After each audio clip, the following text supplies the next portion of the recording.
7 India, सच दिखाने की हिम्मत। 9 फरवरी बागबानी विभाग जम्मू की तरफ से mega fruit plant nursery Chakroi RS Pura में आज मेगा किसान संवाद कार्यक्रम का आयोजन किया गया, जिसमें जम्मू संभाग के अलग अलग जिलों से आए हुए किसानों ने हिस्सा लिया। कार्यक्रम के दौरान जम्मू कश्मीर के प्रमुख सचिव कृषि उत्पादन विभाग शैलेंद्र कुमार मुख्य अतिथि के रूप में मौजूद रहे। इसके अलावा जिला विकास परिषद सदस्य तरनजीत सिंह टोनी के साथ साथ बागवानी विभाग के निदेशक राम सेवक तथा कृषि से जुड़े अन्य विभागों के अधिकारी भी विशेष तौर पर मौजूद रहे। इस अवसर पर कृषि उत्पादन विभाग के प्रमुख सचिव सुरेंद्र कुमार ने मेगा फ्रूट प्लांट नर्सरी में प्रयोगशाला के साथ साथ अन्य विकास कार्यों को भी शुरू किया। उसके उपरांत उन्होंने अलग अलग जिलों से आए हुए किसानों से सीधे तौर पर संवाद किया। जिला सांबा से आए हुए किसानों ने कहा कि उनकी फसल को नुकसान न पहुंचे, इसके लिए सरकार की तरफ से खेतों के चारों तरफ सुरक्षा प्रबंधन किए जाने के लिए विशेष सब्सिडी दी जानी चाहिए। इसके अलावा जिला उधमपुर से आए हुए किसानों ने कहा कि उनके क्षेत्र में बंदरों द्वारा उनकी फसलों को लगातार बर्बाद किया जाता है। ऐसे में सरकार को इस दिशा में कोई विशेष प्रबंधन करने की जरूरत नहीं है ताकि किसान फसल को बचा सके। इसके साथ ही अन्य जिलों से आए हुए बागबानी क्षेत्र से जुड़े हुए किसानों ने अपने अपने क्षेत्र की समस्याओं को प्रमुख सचिव कृषि उत्पादन विभाग शैलेंद्र कुमार के समक्ष रखा और कहा कि सरकार को किसानों की आमदनी में बढ़ोतरी करने के लिए अभी भी काम करने की आवश्यकता है। इस मौके पर प्रमुख सचिव कृषि उत्पादन विभाग शैलेंद्र कुमार ने सरकार की तरफ से जम्मू कश्मीर की कृषि को बढ़ावा देने के लिए लगातार फंड दिया जा रहा है, लेकिन कुछ वजह से फंड राशि पूरे तरीके से साथ खत्म नहीं हो रही है। उन्होंने इस मौके पर बागवानी और कृषि विभाग के अधिकारियों को निर्देश जारी किया और वे लगातार किसानों के संपर्क में रहे, उनकी समस्याओं का समाधान करने में अपना योगदान दें। उन्होंने कहा कि प्रधानमंत्री नरेंद्र मोदी का सपना है कि देश के किसानों की आमदनी दोगुनी हो और यह तभी संभव है जब कृषि से जुड़े विभाग व किसानों के बीच बेहतर तालमेल बना रहेगा। उन्होंने कहा कि इस बार कृषि को लेकर एक्शन प्लान भी पूरी तरह से तैयार किए हुए हैं। इस मौके पर बागवानी विभाग के निदेशक राम सेवक ने कहा कि किसानों के साथ सीधे संवाद करने के मकसद से आज किस संवाद कार्यक्रम का आयोजन हुआ, जिसमें जिला जम्मू के साथ साथ जिला सांबा, उधमपुर, डोडा, रियासी, कठुआ के अलावा अन्य क्षेत्र से भी आए हुए किसानों ने हिस्सा लिया। उन्होंने कहा कि इस कार्यक्रम के माध्यम से इस बात पर जोर दिया गया है कि किसानों को किस तरह से बागवानी क्षेत्र से साथ जोड़ा जाए। जो किसान बागवानी के साथ जुड़े हुए हैं उनके समक्ष आ रही चुनौतियों का किस तरह से समाधान किया जाए। इस मौके पर मुख्य बागवानी अधिकारी अश्विनी शर्मा व जिला विकास परिषद सदस्य तरनजीत सिंह टोनी के साथ साथ अन्य लोगों ने भी अपने अपने विचार साझा किए। इस मौके पर मुख्य अतिथि की तरफ से बागवानी विभाग की तरफ से सरकारी योजनाओं का लाभ उठाने वाले किसानों को सब्सिडी, औजार व लोन भी दिया जाए। इस मौके पर क्षेत्र के पूर्व सरपंच श्यामलाल भगत और सुखदेव सिंह काला सहित अन्य लोग मौजूद रहे। शुक्रिया अदा करता हूँ हमारे जो प्रिंसिपल सेक्रेटरी फॉर एग्रीकल्चर और हॉर्टिकल्चर हैं हमारे शैलेंद्र कुमार जी, जिन्होंने आज पूरा एक मेगा फार्मर्स मेला रखा था, जिसमें विभिन्न प्रकार की मशीनरी और बहुत सारे जो नई चीज़ें थी उसको देखने का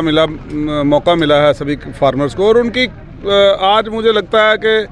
जो प्रधानमंत्री जी कहते हैं कि भाई इनकम डबल होनी चाहिए, जब तक ऐसे ऑफिसर नहीं होंगे जो लोगों सरकार की पॉलिसीज़ हों वो उनको किसानों तक लेके ना जाएं। आज जैसे उन्होंने जॉब फिक्सेशन किया हर अफसर की, हर चीफ एग्रीकल्चर अफसर की, चीफ हॉर्टिकल्चर अफसर की, कि भाई आप लोग को कैसे किसानों में जाना है, रोस्टर बनाना है, लोगों तक जाना है। और मुझे लगता है कि जो हमारे डायरेक्टर हैं एग्रीकल्चर और हॉर्टिकल्चर राम सेवक जी, उनका भी बहुत बड़ा योगदान है कि उन्होंने बहुत अच्छा एक यहाँ पर फार्मर मेला जिसको कह सकते हैं जो मुनक्किद किया, और जिससे मुझे लगता है कि सुचेतगढ़ के जो फार्मर हैं और हमारे यहाँ पर जो खासकर पैडी बेल्ट है, जिसमें एक जगह जैसे जैसे बढ़ती जा रही है, परिवारों में जगह कम होती जा रही है, उसमें अभी आज उन्होंने मेडिसिनल प्लांट के लिए भी बोला है, फ्लोरिकल्चर के लिए भी, वेजिटेशन के लिए, वेजिटेबल्स के लिए भी, और पूरा एक प्रोग्राम बना के गए हैं कमिश्नर सेक्रेटरी साहब, और जिसको डायरेक्टर साहब ने बोला है राम सेवक जी ने कि इसको जल्दी ही लागू किया जाएगा। मैं डायरेक्टर राम सेवक जी का और जो इस इलाके के हमारे चीफ हैं एग्रीकल्चर ऑफिसर, हॉर्टिकल्चर ऑफिसर, और ख़ास तौर पे शैलेंद्र जी का बहुत शुक्रगुजार हूँ कि उन्होंने मेरे ब्लॉक में जो हमारी ये जो मेगा फ्रूट इंडस्ट्री लगी है, नर्सरी लगी है, तो इसका भरपूर फ़ायदा होगा आने वाले दिनों में। मेरे किसानों को सबसे ज़्यादा फ़ायदा होगा। आपने देखा स्ट्रॉबेरी के कैसे स्टॉल लगे थे, ये सारी हमारी इलाके की पैदावार है। शुक्रिया। सबसे पहले तो आपका इस हमारी नर्सरी में स्वागत है। आज हमारे आदरणीय प्रिंसिपल सेक्रेटरी साहब का इस नर्सरी में एक फार्मर्स इंटरेक्शन प्रोग्राम था और उन्होंने यहाँ पे लोगों की बातें, चाहे वो उनको एग्रीकल्चर हॉर्टिकल्चर में कोई जो भी डिफ़िकल्टीज़ आती हैं, चाहे वो इरिगेशन के प्रति थी या कोई फेंसिंग के प्रति थी या कोई उनको ऑनलाइन एप्लीकेशन भरने में कोई दिक्कत होती थी, तो रूबरू आज उन्होंने लोगों की वो बातें सुनी और यहाँ पे डोडा से, उधमपुर से, रियासी से, सांबा, कठवा से फार्मर आए हुए थे। उन सब के साथ उन्होंने उनकी जो प्रॉब्लम्स जो है वो सुनी और उन्होंने हमें बहुत एग्रीकल्चर और हॉर्टिकल्चर डिपार्टमेंट को हिदायत किए कि जहाँ जहाँ पे हमारी कोई जो कमी रही है उस कमी को हमें दूर करने की कोशिश करनी है। और अगले साल के लिए मैं आपके चैनल के माध्यम से ये किसानों को भी ये संदेश देना चाहता हूँ कि हमारे माननीय प्रिंसिपल सेक्रेटरी साहब ने ये आदेश दिया है कि 31 मार्च तक हम अगले साल की जो बेनिफिशरीज जो हैं वो आइडेंटिफिकेशन का प्रोसेस जो है वो कंप्लीट करें, ताकि लोग जो हैं ये मत सोचें कि पैसा कब आएगा और हम काम कब शुरू करेंगे। तो राइट फ्रॉम द 1 अप्रैल जो है वो हम पूरी तरह से जो है वो तैयार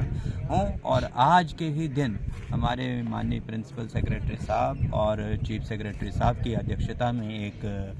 सेंटर स्पॉन्सर्ड स्कीम्स के बारे में एक मीटिंग हुई और हमारे सारे प्लान जो हैं वो अगले साल के जो प्लान जो हैं वो भी पास हो गए हैं। तो हम और हमारा डिपार्टमेंट एग्रीकल्चर हॉर्टिकल्चर पूरी तरह से सक्षम होगा अगले साल को प्लान को एग्जीक्यूट करने के लिए।